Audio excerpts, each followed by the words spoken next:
అని చెప్పేసి ఆ తేనెటీగను చూసేసి భయపడిపోతున్నాడు, వణికిపోతున్నాడు.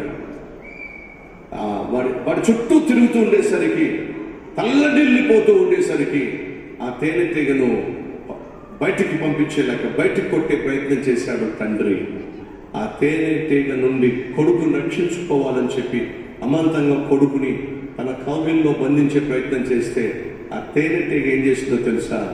ఆ తండ్రి చేతిని కుట్టేసింది. అబ్బా అన్నాడు. కానీ ఆ తేనెటీగ పట్టుకున్నాడు. ఆ తేనెటీగ తన కొడుకు చేతిలో పెట్టి ఆడుకోనన్నా అని చెప్పి అన్నాడు. ఏంటండి, ఏం డాడీ? ఈ లోపల అది ఎగిరిపోయి ఆ పిల్లాడు చుట్టూ తిరుగుతా ఉంది. తండ్రి అంటున్నాడు, నాయనా, ఆ తేనెటీగకు నువ్వు భయపడాల్సిన అవసరం లేదు. ఎందుకు డాడీ? ఆ తేనెటీగకున్న ముళ్ళు నా శరీరంలో దిగబడిపోయింది, దాన్ని విరిచేశాను, ఇక నిన్ను అదేమీ చేయలేదో. సహోదరుడు, సహోదరి, మరణపు ముళ్ళు నా ప్రభువు సిలువలో విరిచిపడేశాడు. ఇక ఆ మరణం నిన్ను గాని నన్ను గాని ఏమీ చేయలేదు. అది నీ చుట్టూ ప్రదక్షిణలు చేయొచ్చు, చంపేస్తా అని తిరగచ్చు, కానీ అది నిన్నేమీ చేయలేదు. ఎందుకో తెలుసా?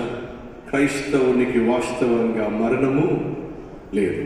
అదేంటి బ్రదర్, మనం ఒకరోజు చచ్చిపోతాం కదా, అది వాడుక భాషలో చచ్చిపోవడం, మరి ఆత్మీయ భాషలో చెప్పి ముగించేస్తా. పిల్లలు సెలవు వస్తే ఏం చేస్తారో తెలుసా? పాలు తాగరు, టిఫిన్ కూడా తినరు, ఇంట్లోంచి బయటకు వెళ్ళిపోతారు, ఆడతానే ఉంటారు. రారా లోపలికి వచ్చి పాలు తాగరా, టిఫిన్ చేయరా, భోజనం చేయరా, అబ్బే ఆడుతూ ఆఖరికి వచ్చి ముందు గదిలోనే ఆ కుర్చీలోనో ఆ సోఫాలోనో అలా పడిపోతారు. ఎందుకని? బాగా అలసిపోయారు. ఈ లోపల మీరు ఇంటికి వచ్చారు, కొడుకు కుర్చీలోనే ముందు గదిలోనే సోఫాలోనే వాడు అలసిపోయి పడుకోవడం మీరు చూడు, అలా పడుకొని ఉంటే తండ్రిగా మీరు చూసి ఏం చేశారు?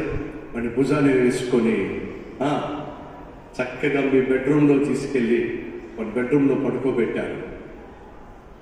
కొన్ని గంటల తర్వాత వాడు కళ్ళు తెరిచాడు. ఎక్కడున్నాడు?